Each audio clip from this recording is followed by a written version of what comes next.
What is up, my friends? How are we? Again, apologies, I'm a couple of minutes late, but life gets in the way occasionally. So yes, we have loads to get through on tonight's stream. We're going to be talking about the vote to scrap VAR. We're going to be asking you guys for your opinion on that one. We're going to be talking about a possible move for Ugarte, who is surplus to requirements of PSG. We're also going to be talking about Pep Lijnders and his confirmation as the new Salzburg coach, and more talk around Diaz departing for Barcelona. So this and a lot more, my friends, we will go through over the next couple of hours. I just want to make sure that my phone is on Do Not Disturb. So yes, we're good to go. Sorry, it was a bit of a hectic day. My daughter was just back from the train station, so we were a little bit late starting on the stream. So I do apologise for that one. Appreciate your patience. Did I see somebody in the chat say it's 1-0 to United somewhere in their game? I haven't really been keeping an eye on the Premier League games tonight, so I'll have to take your word for it. So I hope you've all had a wonderful week so far, and it is getting to the point now where it's a matter of days till we get the confirmation about Arne Slot being the Liverpool coach, but that still doesn't stop the news from churning, and loads for us to go through, and I mean a lot. I mean, I've been looking back over the notes from today, and it's quite a bit there. Right, what do we got? The FA can stop the vote. Yes, but there's a lot of people, right, who are always defeatist in life. FA can do this, FA can do that. Fair enough. But fan power will have a say in this as well. And tonight I think we have that conversation around VAR, as well as the transfer news stories. Because it isn't working, in my opinion. And I went onto the Sky Sports website, and they have a vote on there. And obviously Sky Sports will have a far bigger audience reach than we would. So I voted on the poll myself. Should the Premier League scrap VAR? And when I had voted, and then I got Connor to vote a couple of hours later just to check, 73% of those people who voted wanted to remove VAR from the Premier League. So it seems as if the audience appetite is there to remove it, and I would certainly be in that column. But look, we do have a lot to speak about, because my own opinion certainly isn't everybody's opinion, and I've interacted with people today who feel that it's not the system, it's the people behind the system. And I get that argument as well, but they aren't going to change. We're not going to see a whole new set of referees brought in all of a sudden one way or the other. So for me, the way I explain it tonight is how I'm hoping to convince some of you that my thought process is the right one. But I'm also open for you guys trying to convince me that your thought processes and why you'd like to keep it are the right ones. This is what I love about these streams. We get to share opinion. Right, Manu scored for them. Fair play. It's a battle for 7th place at the minute between them and Newcastle. And do you know what? United in the Europa Conference League will be hilarious, but I think the best they can finish right now is about 7th. And if they get that and don't win the FA Cup, then that will see them into the Europa Conference League. Of course, if United somehow beat City and win the FA Cup, they'll find their way into the Europa League.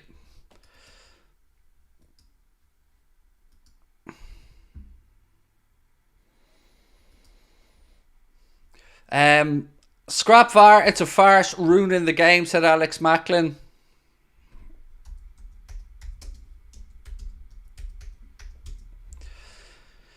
The PGMOL and their Middle Eastern owners won't want that much less power and influence. So look, let's start off with a straightforward poll. Should VAR be scrapped, yes or no? And then as the stream goes on, we can check back in on the poll and we can talk about our own versions of what we think about it. So let me just pose the question first.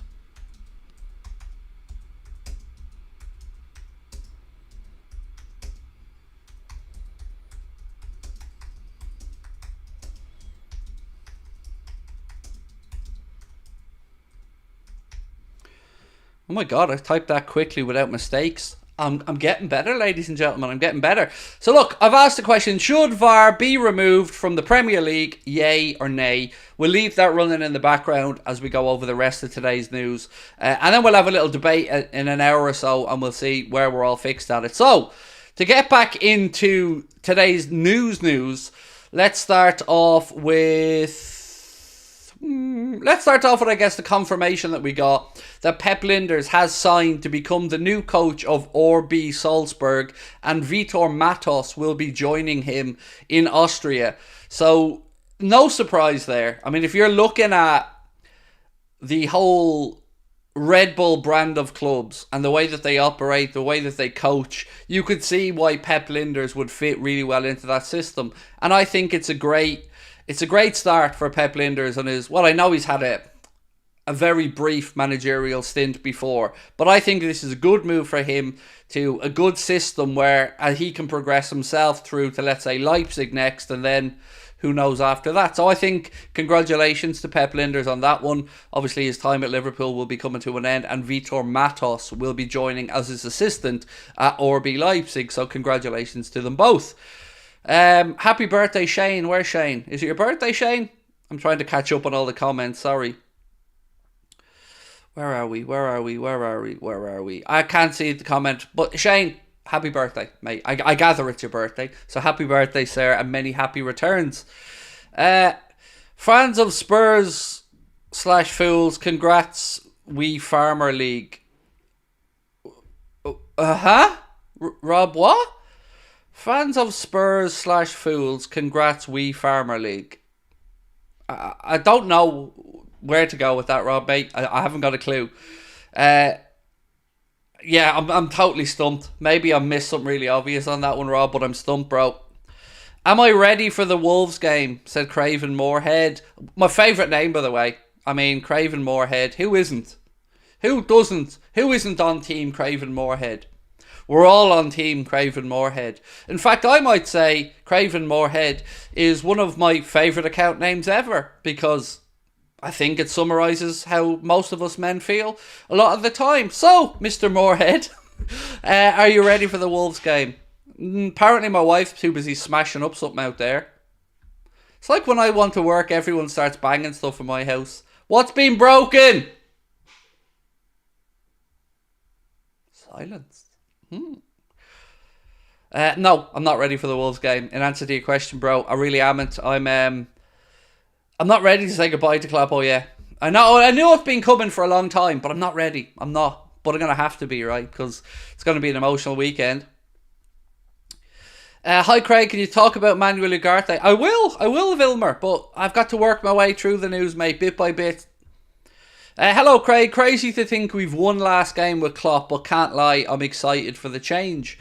I don't know if I'd use the word excited myself, but it feels like the right time for a change in a few areas at the club. And I guess the managerial one, you know what, I'm just glad it wasn't a decision that had to be made by the club, or that he'd lost the dressing room. You know, Jurgen made this decision himself, and that feels like the right way for it to end.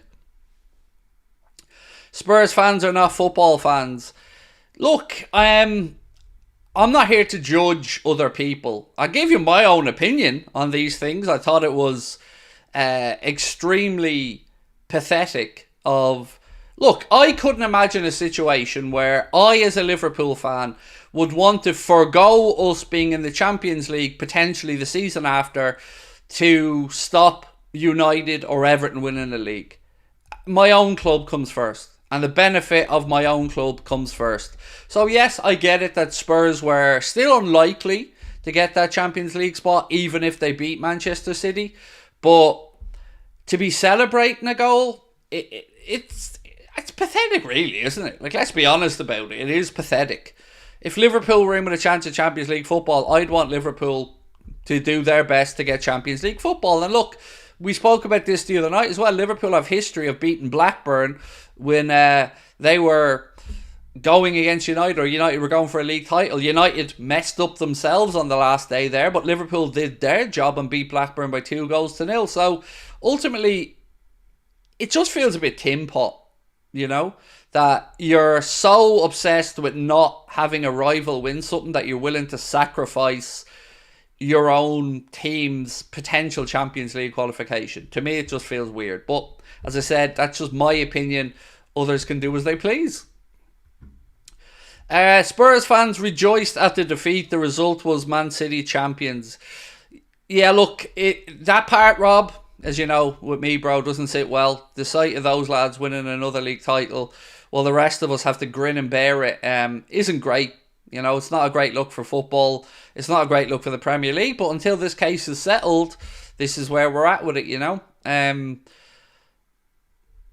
I'll tell you what was interesting to me. To see the reaction of other fans to the hurt we felt. Right? So now Arsenal fans are getting a little taste of what it feels like to be on the other side of coming up just short. Watching a team that you would question how they got to where they are, deny you your victory. And look, you can of course talk about results yourselves and all these other things, but we've got to 97 points and not won a league title.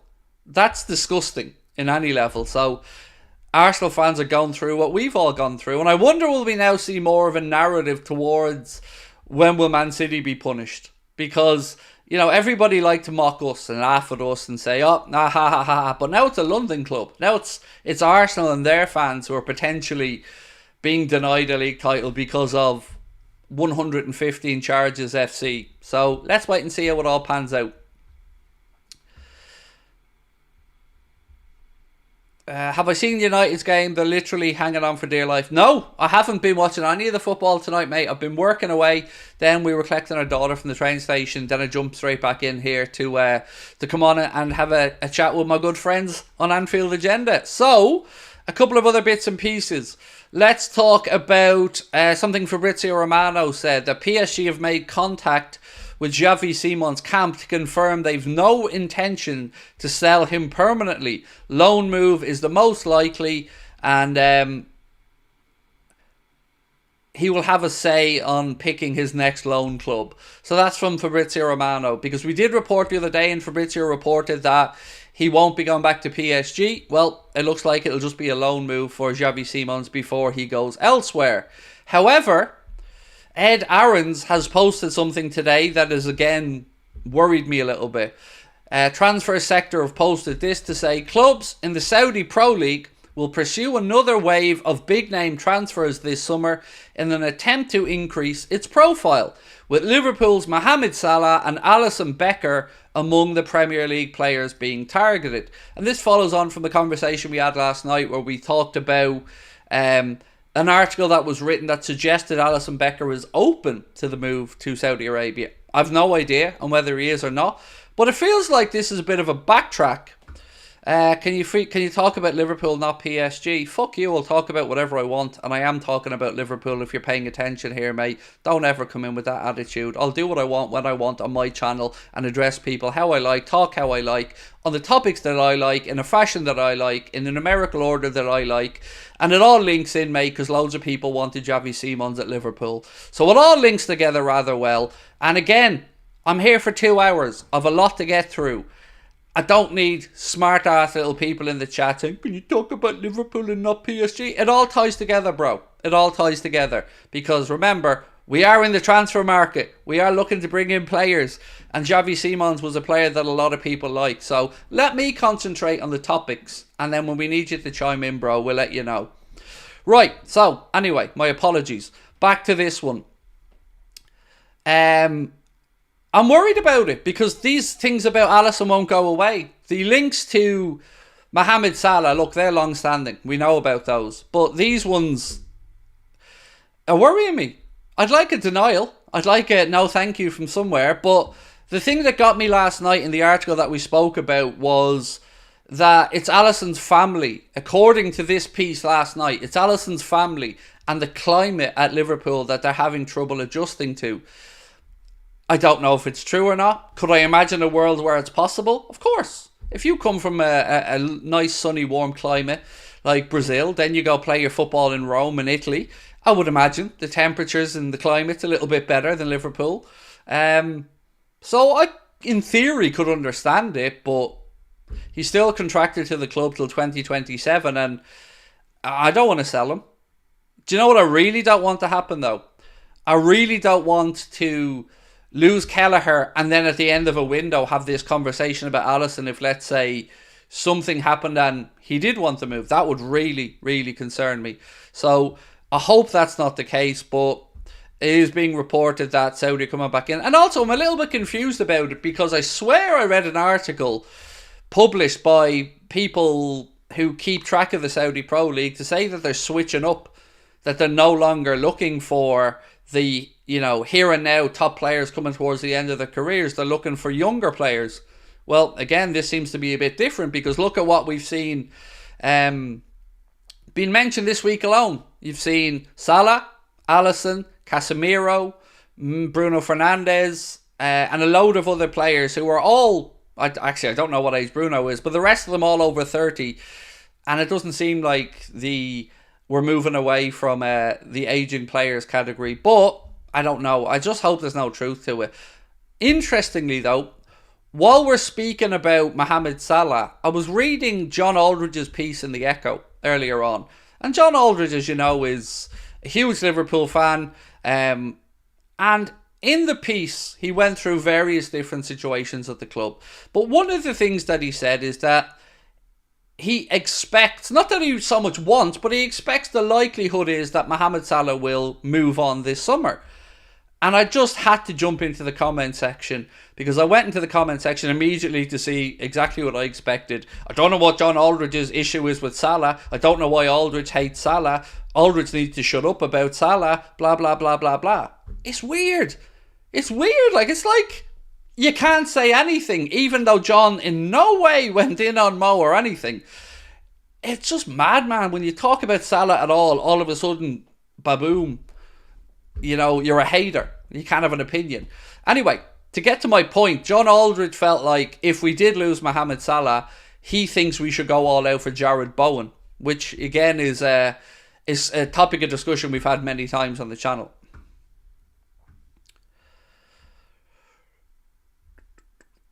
Keep up the fantastic work. Stay with the flow. Thank you. I just get annoyed by people in the chat who just come in to be an asshole. I'm in the middle of talking about stories that I've spent hours coming together and bringing today, reading up on, highlighting, getting to know these bits of information so I can talk about them on streams. I talk about PSG for like 15, 20 seconds, linking it to a Liverpool story, and I've already got somebody cry arson in the chat. I mean, it's just weird. It's weird, lads.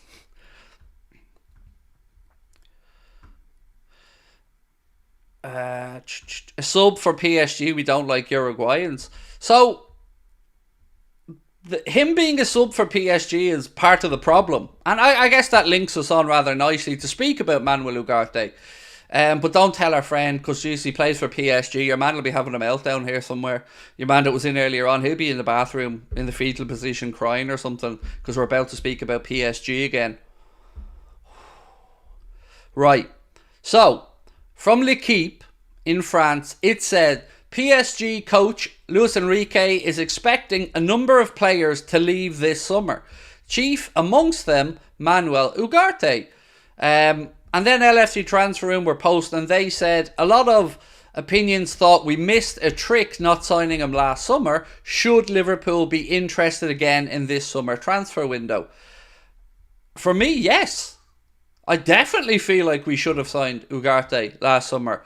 And just because he hasn't worked out at PSG doesn't mean he's become a bad player overnight, in my humble opinion. Lots of players weren't given much of a look in at PSG, and coaches don't like different players for different reasons. Understandable. Not everybody hits it off. Not everybody fits to a style of play.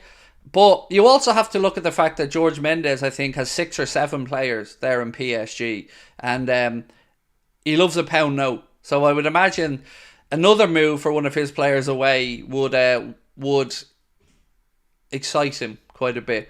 So no fee is mentioned in this piece. And I guess I wanted to just see how you guys feel. Would you like Liverpool to revisit Manuel Ugarte if he was available? Because remember, whoever said no last summer, we have a different team this summer. So I don't know how Richard Hughes, how Michael Edwards would look at this situation now, because last summer, as we know, it was somewhat of the same people, but there was a different vibe to the way we went about transfers. So for me, I would say yes. I would take Manuel Ugarte. I would, I have somewhat of a limited knowledge, though, of who the best defensive midfielders around Europe are, but I certainly know from the times I've watched Ugarte, I've been very impressed with him. And yeah, just for me, it would be a yes for the right price, but I don't know what the number is. FSG reportedly interested in buying Brazilian club Vasco da Gama, who are currently owned by 777 Partners. FSG to inadvertently fund a 777's purchase of Everton. I don't know if we'll see us buy a Brazilian club. FSG flirted with that before. It makes more sense from everything I've read about this to buy a European club and to use them as a way of both building up points for people who may need a permit or visa to come and play in the Premier League, and also to develop talent. So it's not totally out of the realms of possibility, because as I said, they did look at it before. But for me, I think it's more likely we'll see something in the smaller European club. But look, let's wait and see. Right, so to get back to your offers. Bone, too old. Edwards will never pay that for a 29-year-old. I don't think he is 29, to be fair, mate. I think he's 27 or 28. But either way, I get your point. The Red Machine said, Zubamendi is the one for us, in my opinion. After the inevitable mismanagement, John W. Henry, you little dancer. I don't know what that is from Agent Trent. Gravenberch, same at Bayern. No good there, but does well for Liverpool. Which midfield three would you like to see under Slot, including players we were linked with? Trent, McAllister. If we're playing in a three now, you said midfield three. So Trent, McAllister, Elliott, maybe. But nobody there is a natural defensive midfielder. So that would worry me. Which is why I think the likes of Ugarte would make sense. Because we've got loads of options in what I would class as number 8s or 8.5s. We don't have too many number 6s. By Cecic, yes, he could come in and do it. Endo, of course. But I don't like McAllister being back there. So it depends on the system. Is it a 4-2-3-1 or is it a 4-3-3? So either way, I still think we need a defensive midfielder. A defensive midfielder, a centre-back and a winger. They're my priorities. Ugarte would feel very similar to when Gravenberch signed. He didn't succeed at Bayern, but has shown himself again at Liverpool, said Harry. And also remember, we were linked with Inacio last summer. Didn't happen, and now we're linked with him again. So, yeah, I wouldn't say no to Ugarte just because of the PSG stuff. If you've got other concerns, absolutely, but I wouldn't say just because he hasn't worked at PSG, he's crap.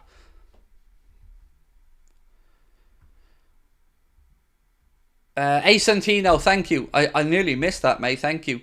Thank you for gifting 5 Anfield Agenda memberships, mate. Very kind of you indeed. Personally, I don't like one ownership owning 2 clubs. There isn't... how do I answer this one?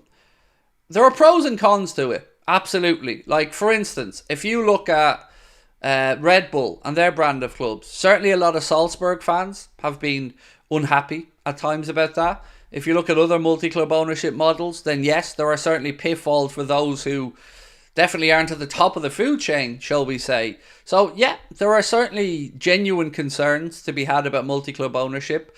But I think the one thing that we could probably console ourselves with is they're not going to buy anyone bigger than Liverpool. Like, Liverpool are going to be the top dogs of whatever this structure looks like in the longer term. New Liverpool fan from the US, been loving the channel and honesty. Thank you, mate. Appreciate you. I'll gladly take Núñez for another year and ship Diaz.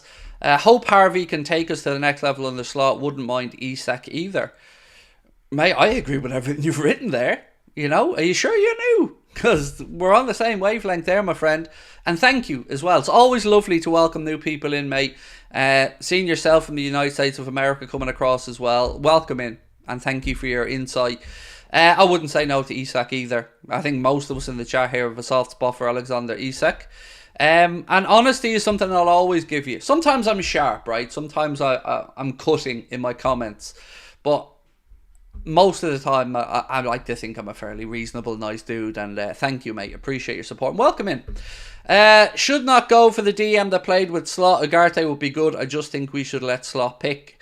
I gotta say, mate, I get concerned if and I'm not saying Slot's doing this, but I get concerned if managers just look to players they've worked with. You know, it's okay maybe once or twice, but you don't want that laziness. And actually, on that, I have a note here that kind of pretty much says that we won't be seeing what you've said happen. Let me just speak about this for a second. Read this earlier on. Arne Slot's been speaking about Feyenoord and coming back or poaching some of the players. And he said, our belief was and is to make that entire team better, and these boys have all been given time and attention to improve. Feyenoord should mainly ensure that as few players leave as possible. Then many players will be able to do this with their eyes closed for the next 6 months. So it doesn't look like he has intentions of going back. Now, he didn't rule out signing 1 or 2 players, and Geertrude certainly being linked with us. Wiefer, as you've pointed out yourself, certainly been linked as well. But I don't expect them to go full Erik ten Hag. Can Ugarte speak English? Good question, mate. And I, off the top of my head, don't know the answer, but I'm sure somebody in the chat will. Whew, I feel like I've settled into the stream now. Let me just grab a drink, sorry. Because, yeah, I was really rush job to get on here just before we started. So I do apologise again for being late. I hate when I'm playing catch-up. Right, where are we? Craig Morton would be a great option for slot. Most important ability for a slot CDM is to be available for a pass and good movement. Morton has the qualities for that role. Mate, it's hard to push back on that. He's had a very good campaign at Hull.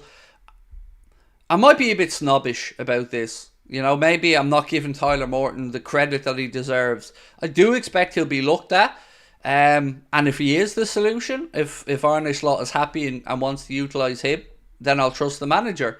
But for now, you know, I think with the window coming up, we'll talk about possibilities. And with that Ugarte one, I didn't really have any expectations today to be talking about him, but if he is surplus to requirements at PSG for the right price, I think we should certainly have a look anyway.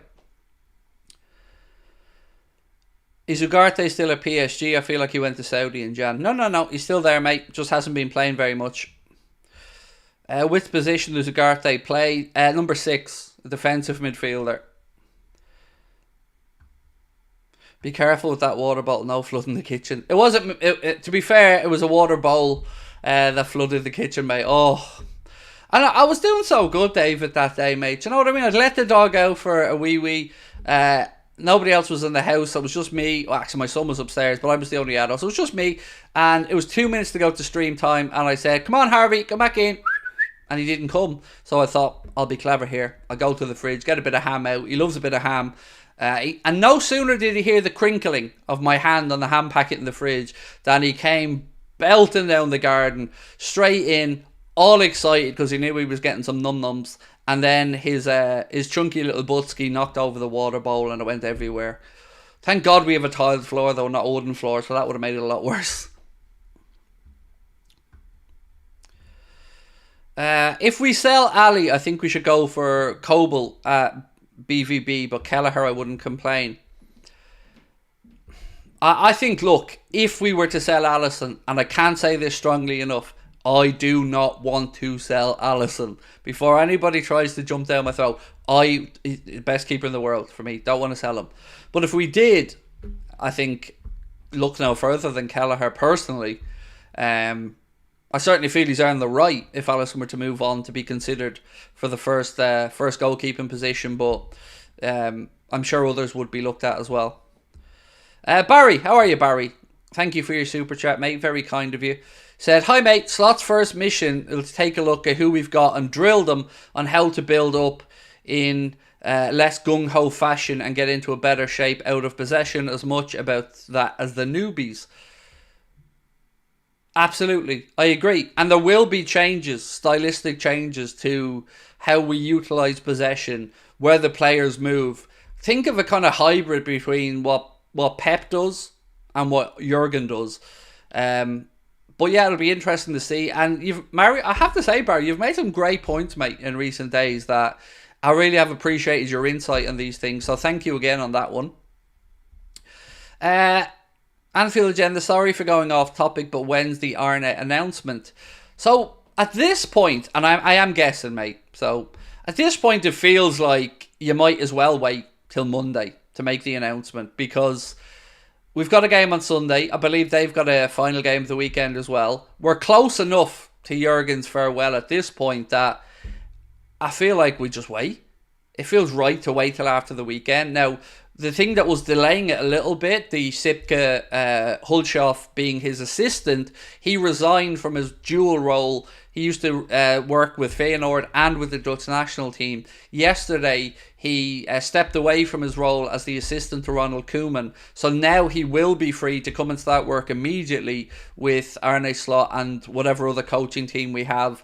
From July 1st, I think it is. So that was one of the things that was stopping the deal from progressing to the end. As far as I'm aware, though, the paperwork for Arne Slot and all that, and the agreement with Feyenoord, that's all been signed, according to Fabrizio Romano and other journalists. So, yeah, at this point, I would say early next week, most likely, for that announcement.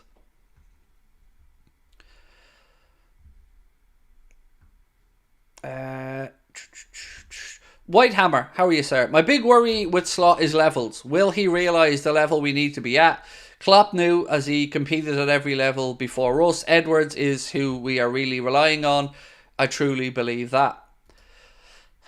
I would say that he wouldn't have been chosen if they didn't have a belief that he has all the tools necessary to come in and continue progressing the club in the right direction.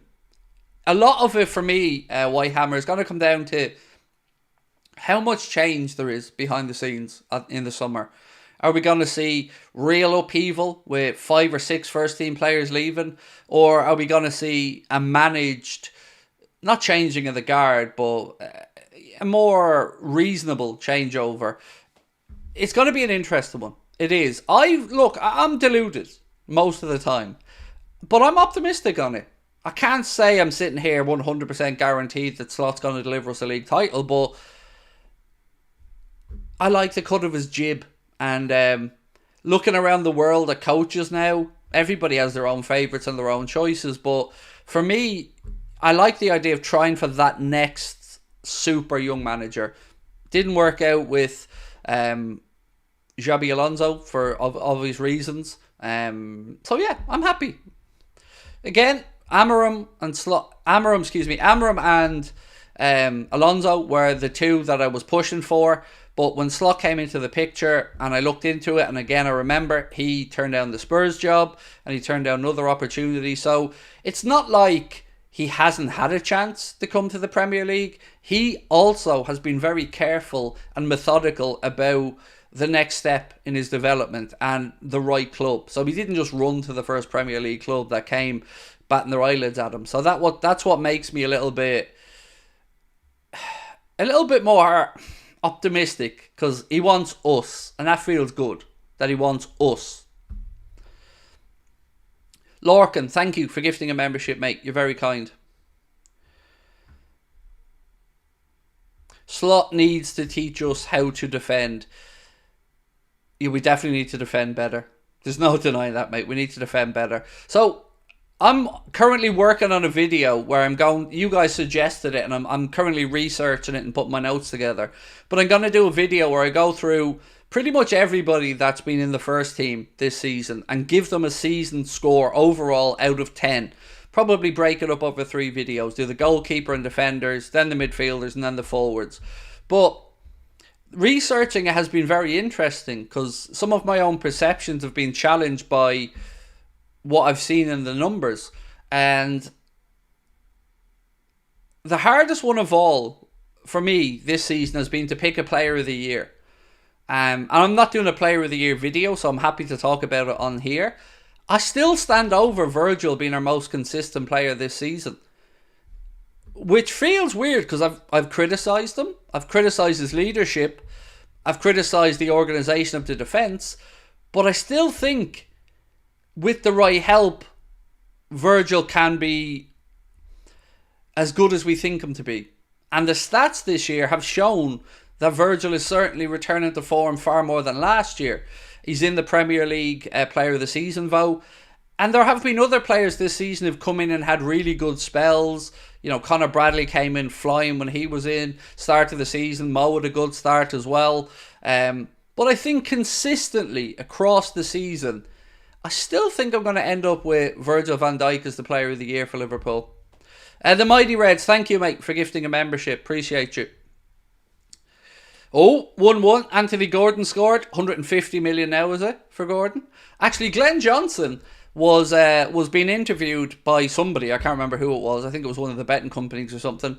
And he was saying that he thinks Anthony Gordon would be open to coming to Liverpool Football Club, but I still don't think that it's a sensible move at that level of money.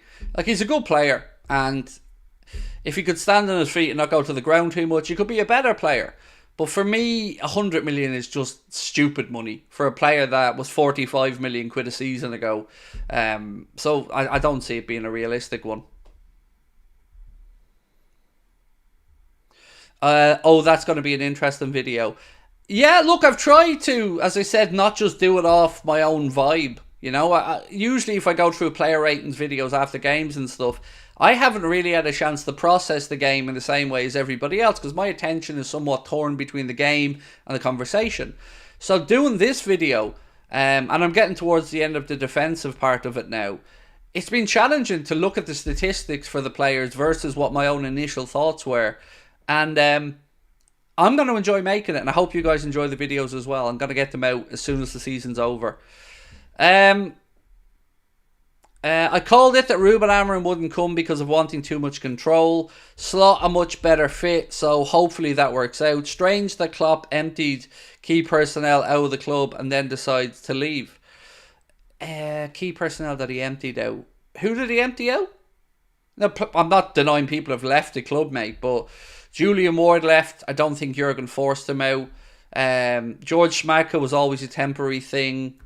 But look, I guess all these conversations are kind of irrelevant, because whatever led them to this position we are in now is that Arne Slot's going to be the head coach. Michael Edwards is going to be the director of football operations for FSG, or their CEO of football operations.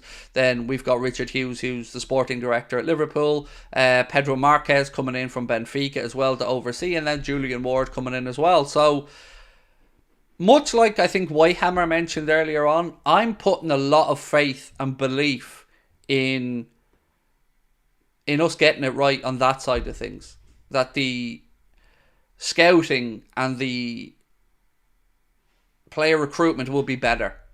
Because I do feel that's been a bit sketchier over the last year or two. Slot's style doesn't strengthen our defence though. Well, you may want to go and look at Feyenoord's defensive stats then in the Eredivisie, because he certainly improved them defensively. Craig, am I trying to imitate the leaky roof? I can only dream about it, you know what I mean? Old Splash World there at Old Trafford. Niagara Balls. Sprina?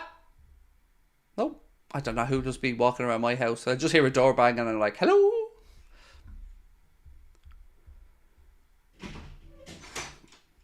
Any joy? Sort of working. Okay, no. That's all I was just checking. Yes, it's working. Cool. What was I going to say to you? Do you want to come on camera? No. Why? Do you not love the people? No. Do you love your husband? Yeah. What's wrong with you? No. Why are you angry? No. Folks, I think I could be on the sofa here. Did I do something? No. That wasn't a convincing no. What have I done? I was eating something. I'm not going to say what's gone through my mind. But okie dokie. Love you.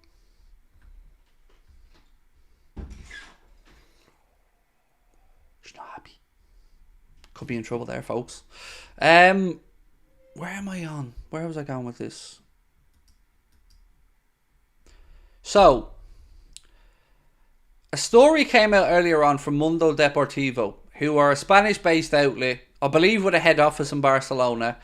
And the story was that Luis Diaz wants to leave Liverpool to join Barcelona.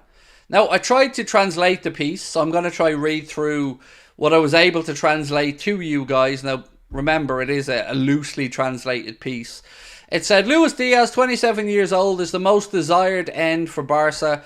The Barcelona club is currently in financial difficulties, but aspires to strengthen itself in a powerful way in the summer market. To do this, they hope to reach the 1-of-1 wage fair play for which investors need to arrive to help with the business, and they've given examples of Nike and selling off some of Barca's studios. In any case, and despite the limitations, the Barcelona club works without giving up to maximise its forwards, and one of the positions that it wants to shore up is a player of top quality, and that name is Luis Diaz. Now the piece goes on and lists other people like Nico Williams, Dani Olmo, and a few other players that they've been linked to. But it does seem to be a lot of chatter now starting to come out of Barcelona about their true desire for Lucho. Now, I posted that into our Discord group earlier on, and it was pretty unequivocal what the response was. And it was, bye, pretty much. And I've got to say, I would sell for the reasons I've outlined before. One, I think it's not that hard to replace Diaz. He isn't one of those players that I would say in the squad would be really, really tricky to replace. We all know how difficult it's going to be to replace Mo, and nobody will do those Mo numbers.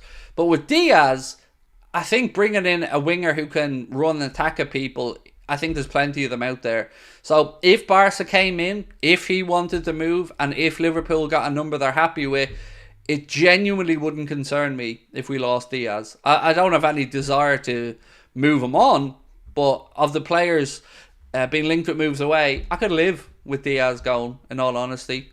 Interested to know what you guys think about that, but for me, for the right number, I would be happy to remove. So, we asked you guys at the start of the stream, should VAR be removed? And 68% of you guys have said yes, you would like to see VAR removed, with 32% saying no. So, here's my argument on VAR, and then we'll come back around and we'll talk about the Diaz situation again. In theory, VAR is brilliant. You get help for the referees in instances that may not get noticed, then get noticed, and errors corrected. That's the theory. And we were sold VAR as the thing that was going to come in and stop the debates with your friends in the cafe, down the pub, in college, at work, wherever it is. Has it done that? Truly, because remember, this was the pitch. That VAR was going to stop the debates. VAR was going to be the search and quest for perfection in decision making. And for me, when you sell something in that manner, the expectation from fans is that there will be zero mistakes, because why would a referee look at something 3 or 4 times, or VAR look at something and still get it wrong? Surely they'd get it right. There's always going to be semi-subjective decisions. Stuff around red cards, stuff around penalty incidents, sort of subjective. But I don't feel in any way, shape or form the VAR has delivered on what it's promised. Now, on top of that, I also think as human beings, we're more understanding of a mistake. If a referee doesn't see something, or a linesman gets a flag wrong, it's not good. But I don't remember the backlash being anywhere near as much as it has been when VAR still hasn't intervened. So, for instance, I can live with the referee not seeing Martin Odegaard's handball when we played Arsenal. But I can't live in a world where VAR still doesn't think that that referee should be sent to the monitor. So what we have had is referees and VAR getting a get out of jail free card of clear and obvious threshold. It's not a threshold that is measurable in any way, shape or form. And it hasn't removed. All it's done is make a cottage industry for Sky, TNT and other content providers to bring referees on to try and sell the crap decisions. It really hasn't helped fans inside stadiums. The experiences of fans, match-going fans, have been terrible, according to many of them. So for me, I'd rather get back to a case of, okay, maybe it was a little bit wrong, fair enough, because I don't feel as hard done by and as robbed as I do when I don't see the penalty against Odegaard, or the Doku kick, or the goal against Spurs, or the 2 red cards that were given against Spurs that were dodgy as hell. And that's just for Liverpool, because I'm a Liverpool fan. Everybody else will have their own. And as I mentioned at the start, 73% in the poll that Sky had ran last time we checked wanted it removed. I think Sweden, one of the other leagues in Europe that have removed it. And I understand what people will reply with. People will come in and go, but Craig, it's not VAR that's the problem. It's those that are implementing VAR. And that's very fair. But they aren't going to change. We're not going to all of a sudden keep VAR and have a whole new level of referees overnight. It isn't going to change. There could be a middle ground here. The middle ground could be use certain things. Goal line technology, I think universally all of us love it. And I'd like to see that extended around the perimeter of the pitch, because we've also seen instances where was that ball out before someone scored a goal and stuff like that. Semi-automated offside technology, I think that can have some uses. It may still need some human interaction, but I am sick to death of hearing Dermot Gallagher and other referees doing mental gymnastics to justify what is clearly an incorrect decision and hiding behind laws of the game that they haven't implemented properly themselves. And it hasn't changed football. And I don't like not being able to celebrate properly because 5 phases ago something was picked up that was a toenail offside. Players don't know if they can celebrate. Fans inside the stadiums don't know if they can celebrate. And we haven't even gotten into the injuries yet. We haven't gotten into the players having to stand around. How long did the VAR check take for our goal to be given against Aston Villa the other night? 3.5 minutes? 4 minutes? Something like that. And in that time, all we've seen is players standing around, going cold. More injuries likely to pick up. The game slowing down. It not being as frantic as we like the Premier League to be. Ange Postecoglou highlighted this as well. I just don't think there's enough upsides to it. And if people are trying to say that correct decision making have gone from, I think they said like 86% to like 96% or something around that. Really? Because I can still see a lot of incorrect decisions. Now, to tie all this together, for this vote to take place and it to pass, the vote is going to be on June the 3rd, I think it was, if my memory is correct. Let me just get those notes. I think it's June the 3rd that David Ornstein said that vote is going to be. So yeah, Premier League clubs are set to vote to remove VAR from next season. Any rule change would have to have 14 of the 20 members, with the vote taking place from June the 6th. So for me, I would very firmly be behind removing it. And I was pro VAR to begin with, but not anymore. It's just destroying it for me. It's taken away it's taken away my ability to think of something as a mistake, and it's made me think that a lot more things are more sinister and a lot more things are more underhanded. And yeah, I'm on the side of no VAR. So I've had my say. Now I want to hear what you guys have to say. And remember, 14 clubs would need to adopt that for it to pass. So, you know, who won't vote for it? Well, that'll be interesting to see. Now, Wolves called for this vote. Wolves and any Premier League club have the ability to call for a motion and this vote to take place. So it's Wolves that are calling for it, and they've certainly suffered at the hands of VAR this year. Philip Macmillan said, totally agree, Craig. I don't get why we don't just use lines. I see why other countries with VAR and it's like a full glass wall they put up and it shows body parts through it. That's the semi-automated offside technology. There was a couple of reasons why we haven't had that in the Premier League this year. Reason 1, the clubs didn't vote it in.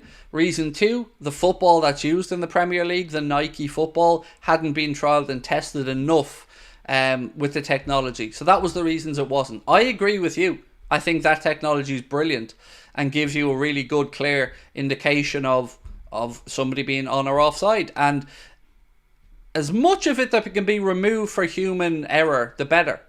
So in one sense, yes, VAR for semi-automated offside technology, I like that, and I like goal line technology. The rest of it is a farce, as far as I'm concerned. Alex said, agreed, no VAR. Barry Taylor said, I just want goal line and offside ball chip technology. Rob Whitaker said, VAR is only good if operators are competent. If we can't get decent operators, bin VAR. I love coming into these streams and hearing Craig talk about the best gossip on YouTube. Keep it up, Craig. Thank you, my friend. I look forward to seeing you at the Liverpool show. Full automation of VAR, said Coach Bill. I don't think the FA will let the vote go ahead. See, and look, you've a point there, and it's a fair one. But remember, fan power is important. Because whatever the FA think, or whatever clubs think. Remember, we as a community are football. And I'm not just talking about us in England and Ireland. I'm talking about football fans around the globe. We are football. And we have a voice. And we can be powerful on this. And I think between now and the 6th of June when that vote takes place, you would think that football clubs would survey their season ticket holders and their members to see what they think. Because that would be an interesting way of getting a feed for what fans think about it. Survey those inside the stadium and also survey those who have memberships of the club who maybe don't go to games all the time but still have a vested interest in an opinion on it. I'd like to see that happen. And then you get a better gauge of what your fans think. What the people who are actually the lifeblood of the sport think. That's my opinion on it anyway. VAR works better in the Champions League, says Mick M. I've seen VAR work really well in so many instances. What gets me though is the thresholds changing around, and the handball stuff is a farce because it's different in different countries. There are loads of stuff about VAR, and I don't even think they use VAR properly because, as I've said many times, I don't like seeing them using slow motion and still images because everything looks more intentful and it's not supposed to be used. It's only supposed to be used for a limited set of circumstances, whether a foul took place in or outside a penalty area, whether somebody's run starts in or outside their own half when the ball is being played by the attacking team, and some other limited instances. But what we don't get that. We get referee going over to the monitor and being met with a still image of the worst part of a tackle and then seeing the tackle in slow motion. Why? The game is not played in slow motion. Show it in real time. If you can't pick it up in real time, then it isn't that obvious, is it? So these are things that have bugged me because the protocols that are supposed to be utilised aren't being utilised, and yet they still talk down their nose to us as fans and tell us that we don't understand the rules. Again, we understand the rules when Mike Dean didn't apply them because he didn't want to send his mate to the monitor. We understood those rules. We understood you didn't do your job. And then Sky thought in their infinite wisdom, let's give the man who didn't do his job properly a prominent position to talk about refereeing. Brilliant, Sky. Well done. You're doing a great job. Oh, and more Gary Neville running around the studio as well, Sky, because you got to get those clicky moments because you want to play with the YouTubers now. Gary Neville celebrating Villa scoring a third goal in a pretty meaningless game was the most cringe thing I've seen. And that's coming from me, Mr. Cringe. It was pathetic. And that's all Sky are now. It's just a tin pot YouTube channel. It's not the operators or incompetence, more that the PGMOL and their side gigs in Saudi and Dubai are corrupt. I cannot for the life of me, JD, understand how that's allowed to happen. It boggles my mind for various reasons. So whether you've got referees going over to Saudi, to Abu Dhabi, to wherever to referee games, one, they shouldn't need those nixers. They shouldn't need those little side hustles. They should be paid enough. Two, nobody's going to convince me that it doesn't impact their performance or add to their fatigue because they're quite long distances to travel.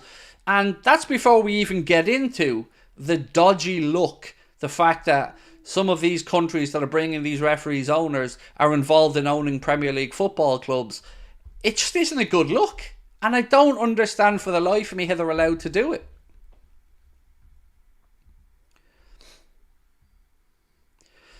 Do you think referees would scrap VAR if they had a vote? It's a really interesting question, Bonnet.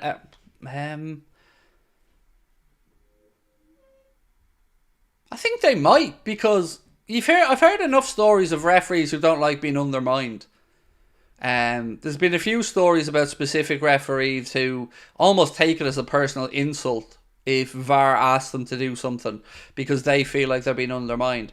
It's an interesting question. I don't know what the answer is. Yeah, I don't know. Maybe we can get a survey of referees from some league and they can tell us. I hear somebody asking about Rafael Leao. Great player, but the release clause there is at least 120 in euros. It could be even higher. He feels like and sounds like he's quite settled in Milan. And again, I just don't think it's feasible for us. I like Nico Williams from Athletic Bilbao. especially with that release clause of about, 50 odd million euro. Barca are also sniffing around him, so if they can't get Diaz, they may look to try and bring him in. But I just feel like we need to find the Rafael Leao before he became Rafael Leao, if you get me. Somebody like, we're a little bit too late to that party. The premium is too much to pay, in my opinion.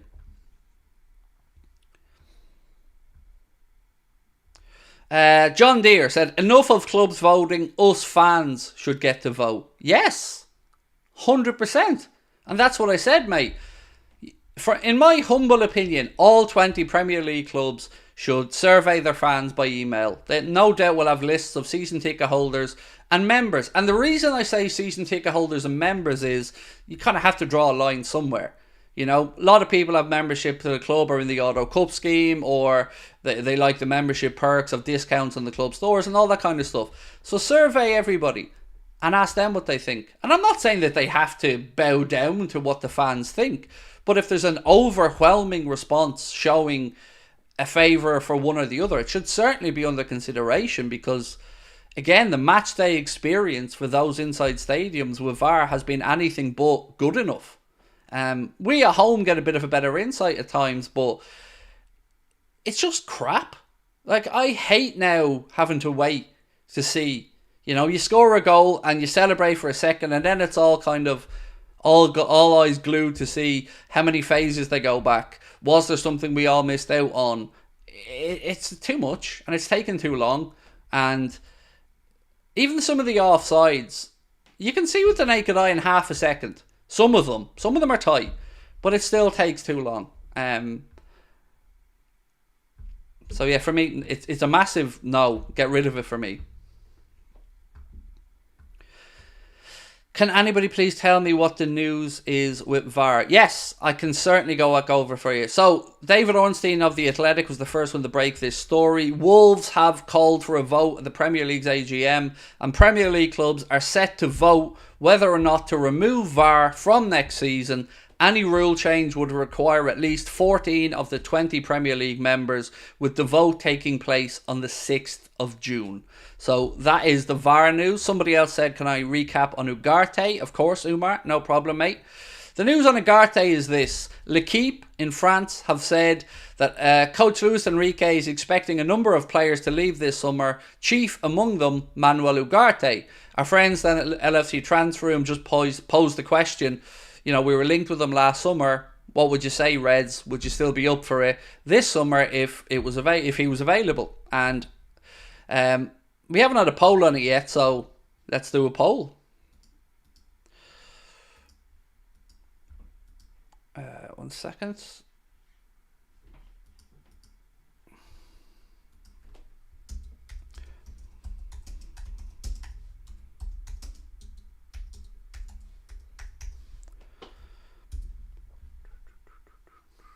Okay. It's just a simple question, because I don't know the price, so I can't put in a price. Just a simple question of, would you take Ugarte, yay or nay?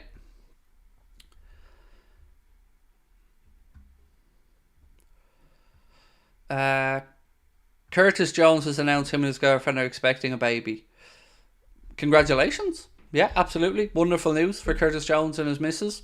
Yeah, wish them nothing but many years of happiness together. It still doesn't mean that I don't think Curtis Jones is good enough, though. So, yeah. But congratulations on that, definitely. You know, always good to hear good news like that. PGMOL say VAR is here to stay.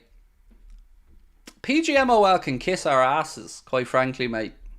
PGMOL need to be reined in, because they're a law unto themselves in many football fans' opinions. And again, sometimes those in power, UEFA, FIFA, clubs, need reminding. Without us, without the match-going fans, without the world global audience, without us, all of us, no matter who you support or what part of the world you're in, without us is nothing.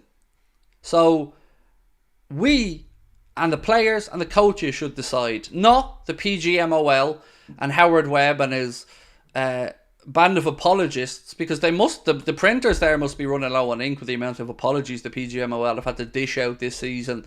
And no doubt there'll be promises of change and promises of improvements and promises of this in their last 2 or 3 weeks when the season starts, and then they'll go back and revert back to type again, and every year you hear of something. We're going to crack down on dissent this year, and then Liverpool players will get booked for 3 weeks, and then all of a sudden Man City players surround the referee and nothing to see. So I don't really care about the PGMOL. I know they have an important say in this, but ultimately they're all answerable to the footballing public, and sometimes they need a reminder.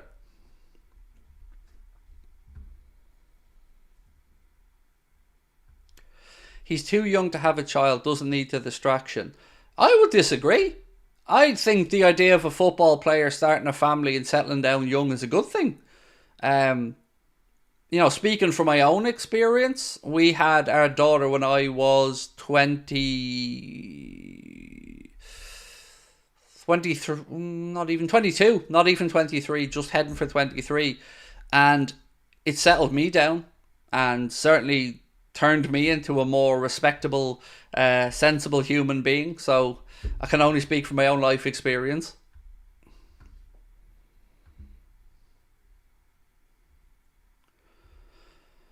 Let's do another poll here. Who really has watched any League One games this year? Well, what does that matter? Ugarte hasn't played that many of them, bro. So I think we're more thinking back to his international games or his games at Sporting, to be honest, because he hasn't featured all that much over the course of the season for PSG. And with regards to who's watched many of them, I mean, I'd say I've watched probably 6 League One games over the course of the campaign, maybe, if I'm being honest. I think, 6 sounds about right. The chat's fairly overwhelming so far. Would you take Ugarte at Liverpool? We put it up 3 minutes ago. So far, it's very much on the side of yes. Who has had a kid? Nobody yet. Well, Cody Gakpo and his wife had a baby, actually, baby Samuel. But what we were speaking about was Curtis Jones and his partner have announced that they are expecting their first child. So congratulations to Curtis and his partner. Someone said Craig missed Super Chat. No problem. Let me scroll. VAR should go the route of NFL challenges, 2 per game. If you win both, you get an extra. Leave it to coaches. I don't think it would work. And here's why I don't think it would work. I still think the referees would take it as an affront to them. And it's still going to be the same people who are deciding whether or not to overturn these decisions. So I don't think a challenge would add anything to it. Personally, mate. I know it in the NFL. I see it in the NFL, but I just wouldn't believe that. I think the referees would just view it as an affront to the decision making, personally. I would like Thuram. I think he has a high ceiling and a very reasonable price, mate. We spoke last night on Kefren Thuram, and coming out of Nice Martin, I think is the account, that Nice would let him go for 15 million euro in the summer, which is what, about 13 million quid. Now, I wouldn't say no there either. For me, I'd like to bring in somebody who is in their early to mid 20s, somebody who can compete with Endo and Bajcetic, and maybe if Tyler Morton comes back in. I don't think we need to spend as much as we would have on Caicedo at this point. I think that's probably too much of an investment in that particular area. I think we need to bring in an attacking wide player. No matter what happens with Mo, I think we need to spend there. And of course, centre-back. If VAR gets abolished, does that also include scrapping the semi-automated offside that will come into play next season? Truth is, I don't know, but I would imagine yes, because the word semi-automated still makes it feel like there's going to have to be human intervention in it, and if there's going to have to be human intervention in it, it feels like that would probably fall under the video assistant referee remit. But of course, we haven't had it in the Premier League, so I don't know that speaking from experience. Yeah, I just look. They seem to want to change too many things, and there's so many basic things that we need to get right first. Like, what's a handball, and what isn't a handball, and why is something that's an obvious quick foul anywhere else on the pitch not in the penalty area? Why does the threshold change for challenges inside the penalty area? Like, how many times do you see a defender fall down when a forward is coming in and the defender's trying to usher the ball out of play and gets the slightest touch, goes to ground, ref blows the whistle? You don't see that in the penalty area. Why? The law isn't written differently. There is no higher threshold. It's just another hypocrisy of the way referees referee games. Also, why is it okay to take a throw-in or an offside free kick 10 yards away from the incident, but when it comes time to taking a free kick on the edge of the 18-yard box, every millimetre is taken into account? There's so many of these mad things that it does me head in.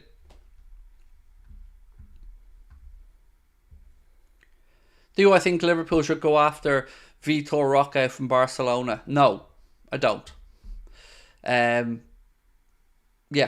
Sorry, it's a short and sweet answer. The reason I was so quick with the answer was it was kind of a discussion in our Discord last night, and I wasn't really involved in the discussion as much as I was reading people's thoughts on it. And for me, no.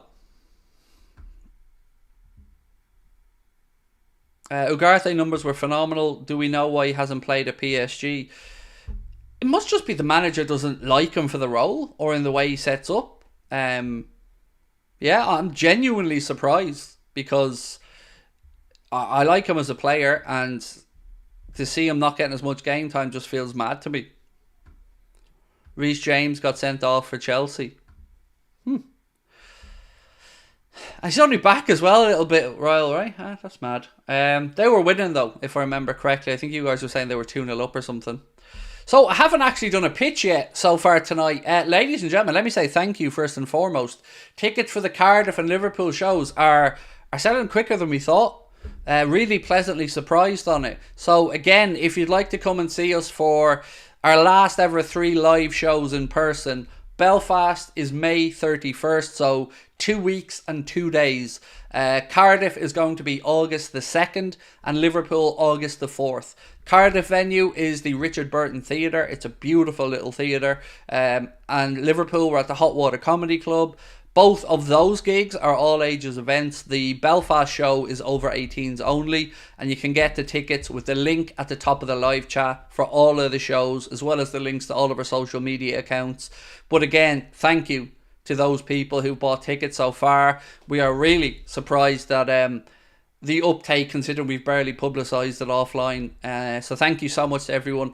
We've also dipped into the pot of money that people have generously given to other fans. We've purchased 8 tickets so far for people who are in financial difficulties because of the generosity of you guys, and as promised, all of those will remain confidential, and we look forward to seeing everybody at the shows. But it's been a beautiful few days, seeing that generosity of spirit from everybody, and of course welcoming all people to the shows. I can't wait, but I'm also terrified.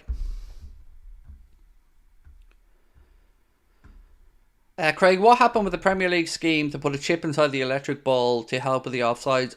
I don't know. I guess it has to be trialled more and tested more. But I don't know is the answer, mate. Sorry.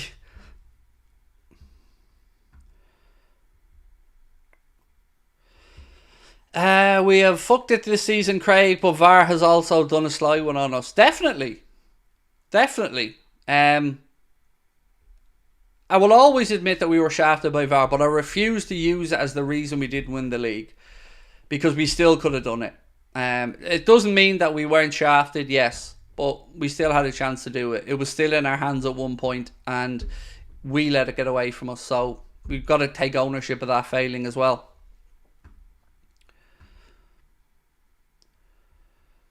How do I contribute to people helping with tickets? Honestly, Dave, at this point, I don't think you need to, bro, and I mean that in a kind way. There's more than enough there, bro. Honestly, if you know, we still have some wiggle room there to help some other people out as well. So yeah, it's really kind of you, but you know, at this point, I think we're covered in that one. What's the news on Ugarte? Just that PSG don't want them, basically, and Luis Enrique feels he's surplus to requirements and that he will be available to be sold this summer. What's this one? Newcastle fans going to Old Trafford with goggles and all on. Don't blame them, sure. What can you do? Again, that report somebody spoke about earlier on has been sent to me about FSG reportedly showing an interest in buying Vasco in Brazil. Interesting. Let's wait and see if that comes to fruition. I still think a European club is more likely, but we have been linked to buying Brazilian clubs in the past. Me and my mate are thinking of getting tickets for Cardiff. Well, I hope to see you there, but honestly, and I don't believe I'm going to say these words because I didn't think it was going to happen, we're heading for a sellout for Cardiff and Liverpool, the way things are looking. If the early interest continues on the way it has, honestly, I think we're heading for 2 sold out shows, and never thought I'd say that. Belfast, there are tickets available for all of them still, but I think we're at about 30% of Cardiff done in less than 3 or 4 days. So, yeah, I wouldn't hang about if you were going to come. And, yeah, thank you to everyone that is coming along as well.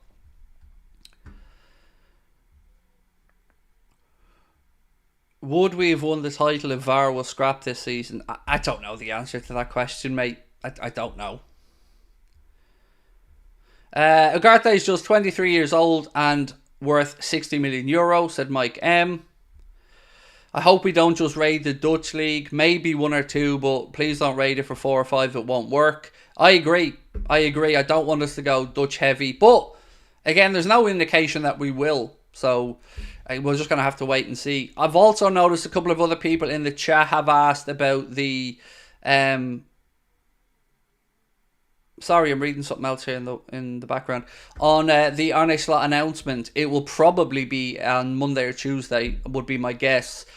Some of the stuff that was holding it up has been resolved, namely his assistant manager. What's this one? So Ben Jacobs has been posting about the Premier League clubs and the vote around VAR. They said several Premier League clubs, including multiple Big Six members, will vote to keep VAR. Consensus is still that the technology is more help than a hindrance. A lot of clubs want to see a strong focus placed on improved application and better communication on decisions to fans. Removing VAR entirely when it's still a work in progress is seen as quite extreme by many, especially given plenty of improvements can still be made. A lot of hypotheticals there, and 5 years into it, for me, I'm not seeing the improvements. And certainly it seems like the mainstream agenda here is that the money's been invested in it, so let's keep it. And again, if you look at the fan side of it, using the vote was on Sky anyway, and the vote we had here, people wanted rid of it. Fans wanted rid of it. So again, let's wait and see. But I don't like people voting for the status quo, and the status quo just isn't working. And I don't know what else to say, and it's very frustrating to me, and I wish clubs would listen to their fans a lot more, because it hasn't been good enough for me. But again, it's not my decision to make.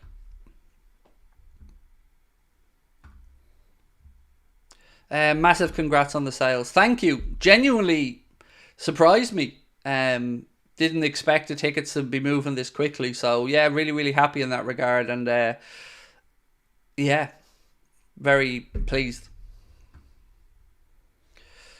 Right, so we said, would you sign Manuel Ugarte? And so far, with 15 minutes on the vote, 81%. We'll leave it up for another couple of minutes and then we'll take it down. But still time for you guys to have a say on that vote. Just need to check through my notes here as well to make sure I haven't missed. What was this one?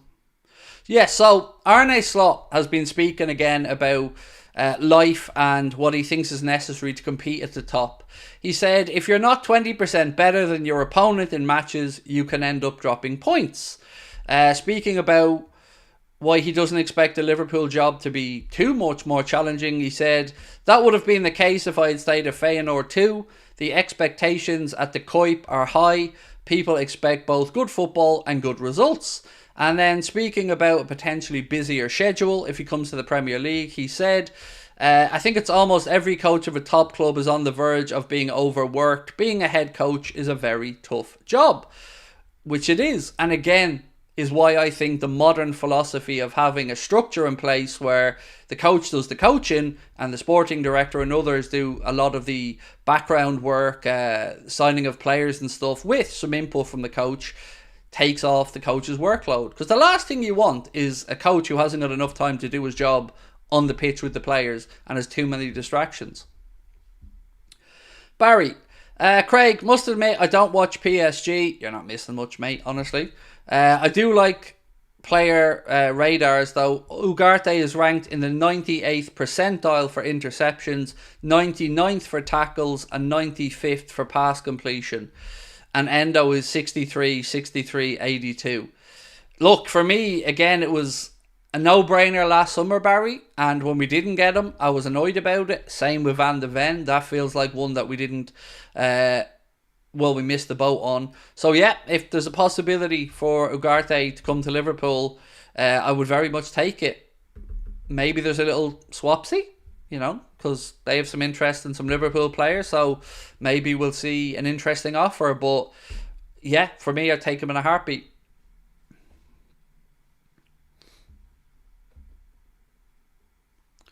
I think VAR has gotten worse, said Mary Nelson. I know.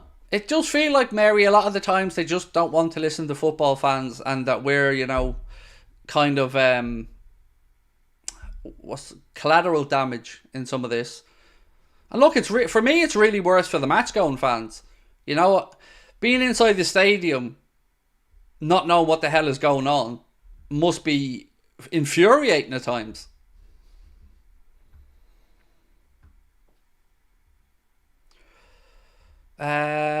Eliel Werewolf said, I really want to see Darwin succeed next season. For him to just shut the haters up would be the ultimate dream. I'm all for giving Darwin one more season. I've said this many times now under the new coach, but I just need to hear the words, I still want to be at Liverpool. That's the part for me that's worrying,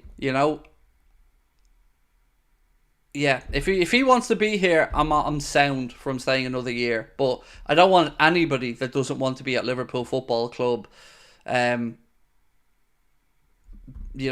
here. So if you don't want to be here, off you pop. I want to ask you guys one more poll tonight, and that poll is going to be on Alisson. And I'm not going to ask whether you want to sell him or not, because I assume everybody's on the same page there with a massive keep him. But I do want to ask you if you think there's any truth to it.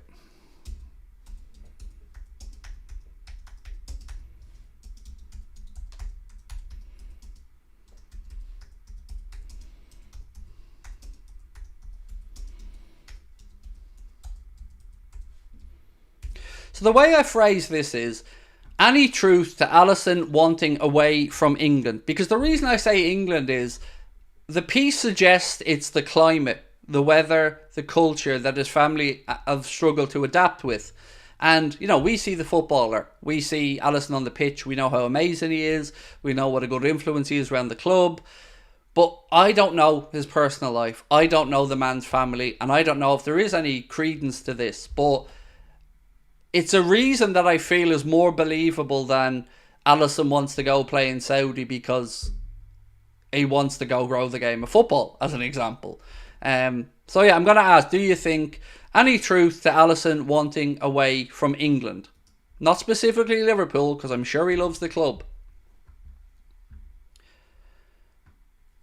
I'm Uruguayan. Ugarte is an absolute animal in midfield. Totally bosses our midfield even more than Valverde at times, said Dante. Thank you, my friend, for the input.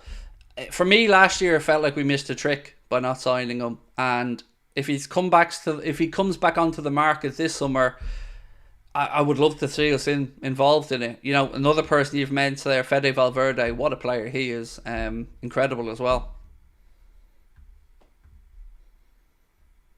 is there a source for the Alisson news? Yeah, let me just scroll back, mate, to yesterday, I think it was, where we were speaking about this one. 1 second.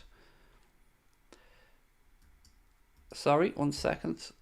Yeah, so the source is Peter Staunton. And Peter Staunton, where's his bio? Peter Staunton on his bio is football project manager at Planet Sport.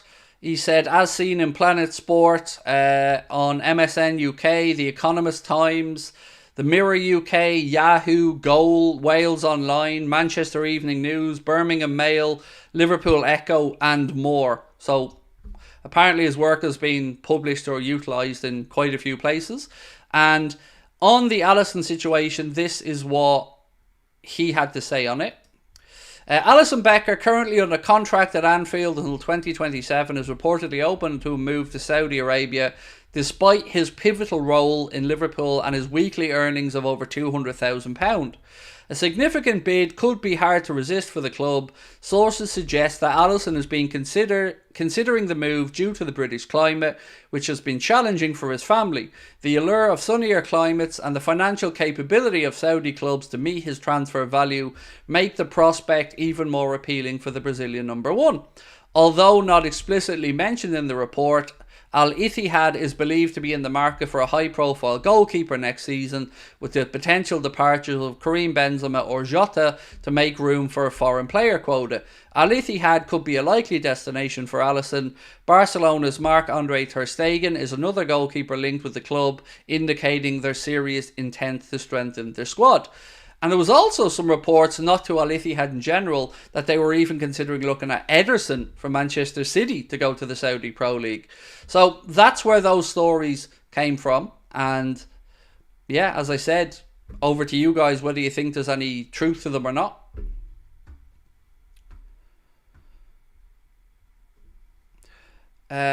Steve, how are you? Steve Aldersey said, evening all, Ugarte sounds interesting and great to see the community helping out those that needs with tickets. Mate, it's incredible. And there's one thing that we're even looking at because of the generosity of people. We may even be helping somebody fly in for the event.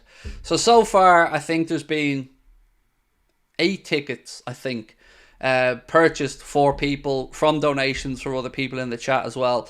And I'm just glad that people were reaching out. You know, I asked people who were maybe going through a difficult financial period to reach out to us. They did, and of course, it's been kept private. But yeah, it's one of the things I love, Steve, about our community, man, and the way that we look out for each other and after each other. It's a truly beautiful thing, and I'm blessed to be here with an amazing group of people who are so kind-hearted and kind-spirited. Hope all is good. Did you see the pics and vids of Klopp alone at Anfield? I know. I didn't want to. It's so hard to look at, isn't it?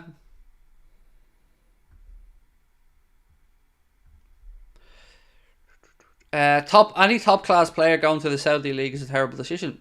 I agree. You know, for me, I've got to make, again, because sometimes people love to take me out of context, there is not 1% of me that wants to sell Alisson.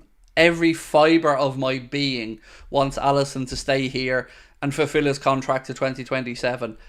I think he's the best goalkeeper in the world. Him and Courtois right at the top for me. So it is definitely not something I want to see happening, but I'm concerned about it because it's a story that just won't go away, and I hope there's nothing to it. My big fear is that I hope we don't lose him in Kelleher.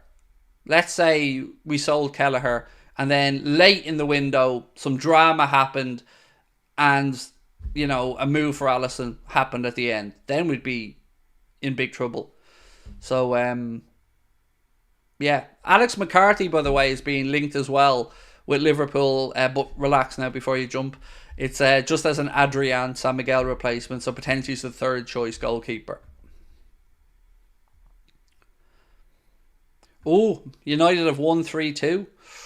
Ooh, interesting. So what does that do to the league table then? That puts United, if I'm not mistaken, level with Newcastle, but behind on goal difference. So if both clubs won their last game and United didn't win the FA Cup, that would be no European football for Manchester United. Am I right on that? Because first 4 are going to be Champions League. 5th and 6th will be the Europa League if Man City win the FA Cup, and then 7th would be the Conference League.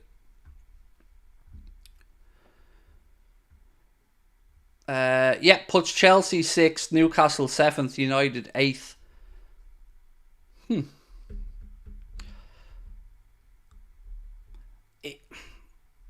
United finishing 8th is funny in itself, but United playing in the Europa Conference League and having that distraction, I feel, would be more of a hindrance to them next season than having no European football. So I would have liked to see them dumped into the Conference League because, as I said, a distraction. But let's wait and see.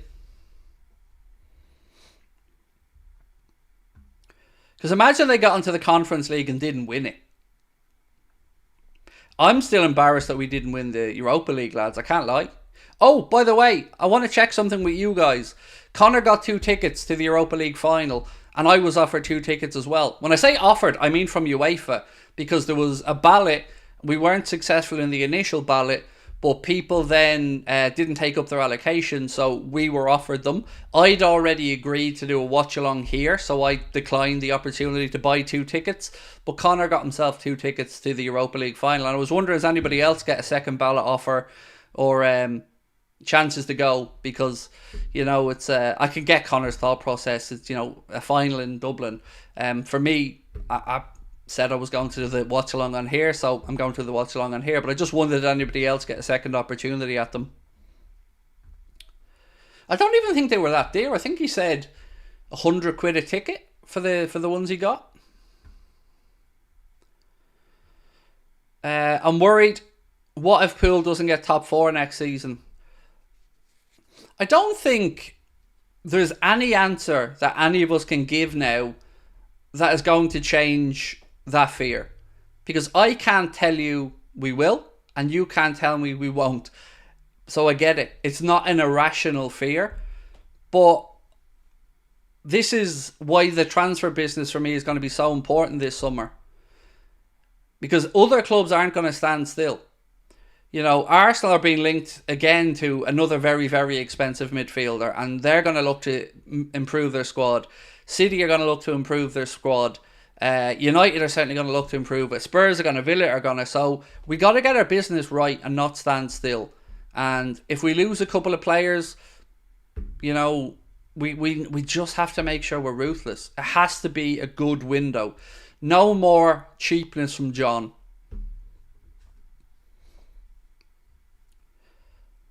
Atlanta have something about them in this, Europa League campaign. It's been a great season for them, for Gasperini and Atalanta, to get to the final. Obviously knocking us out deservedly, knocking us out along the way. Yeah, it's massive, and I think it's going to be an interesting final.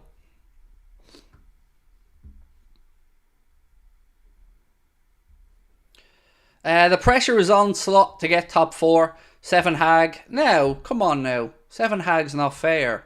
It's 10 Lasso. Got Champions League football in his first season. He did. And now he's fallen off. There was also a poll on Sky actually about should United keep or get rid of Ten Hag.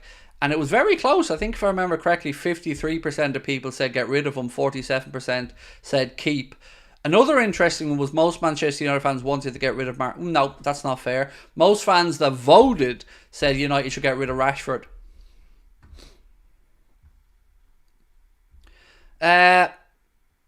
Ndakachu said Bakayoko is so good. His ball striking is good too, as you will see from most of the players you typically associate with good crossing players like Kevin De Bruyne and Trent. His numbers are very good. PSV Eindhoven this year were a very, very, very good attacking outfit that were scoring a ton of goals, and he was certainly a standout performer. Now, I don't watch much of Eindhoven, so I don't have a clue whether Bakayoko is able to make the step up or not, but I do trust those at the club to make those decisions. So Mark has sent me this just to confirm. Chelsea 6 with 60 points and 13 plus goal difference. 7th Newcastle, 57 points with a 21 plus goal difference. 8th Manchester United, 57 points with a -3 goal difference.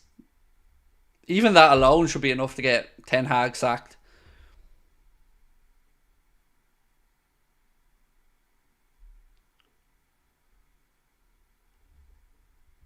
What's this? Apparently Thomas Tuchel could be staying at Bayern Munich as well. That club is mental. So they wanted Alonso, didn't get him. Wanted Nagelsmann, didn't get him. And then they've come back around, and even though Hansi Flick was being spoken about again the other day, now they're asking Thomas Tuchel to stay on. Man, I'd tell them to get lost if I was Tuchel. Honestly, you know, they've been offering his job to everyone and sundry, and now all of a sudden there's talk about wanting him to stay because Bayern just can't get another coach. Interesting. That, I mean, whatever you think about their managerial search has been an absolute mess. Ten Hag is doing a speech at Old Trafford. I wanted to just pour water into her mouth and gargle to make it sound like he was underwater, but it would have got too messy. Unless that speech is, I'm sorry, I'm not good enough. When I said we were one of the most attacking dynamic teams in England, I was talking out me hoop. Somebody get some something to stop the leak in the ceilings. My signings have been nowhere near good enough. What score did we lose again to Liverpool? Oh, 7-0. Oh, that's right, 7. But I did win the FA Cup though, so... Or the League Cup, was it? Was the FA Cup or the League Cup they won last year? Can't remember.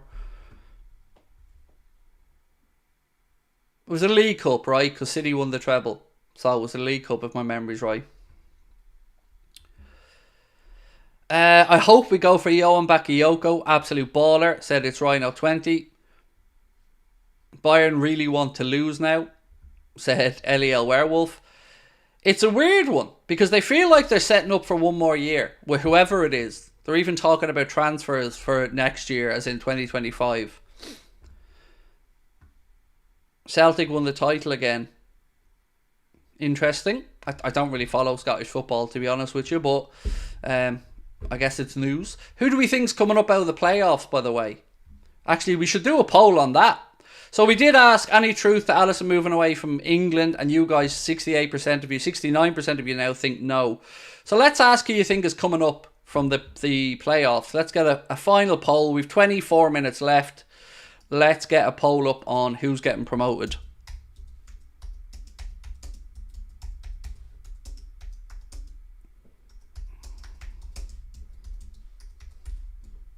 Right, so let's ask what you guys think.